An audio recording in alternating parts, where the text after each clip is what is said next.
Welcome back to another technical deep dive here in the debug zone. Today we're tackling a big question and breaking it down with insights from other users. Hopefully this clears up some misconceptions and helps you get the answer you need. So buckle up, stay a little curious, and let's jump right in.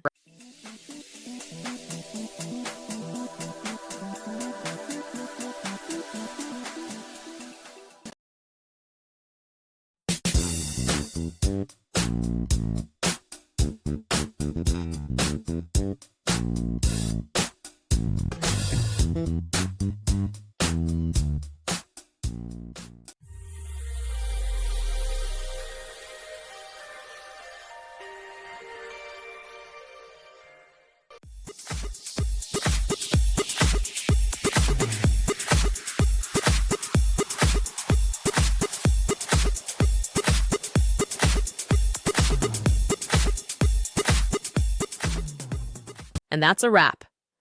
I hope you found the answer you were looking for. If you did, take a second to hit that subscribe button. It really helps out. And let me know in the comments which solution worked best for you. See you next time in the debug zone.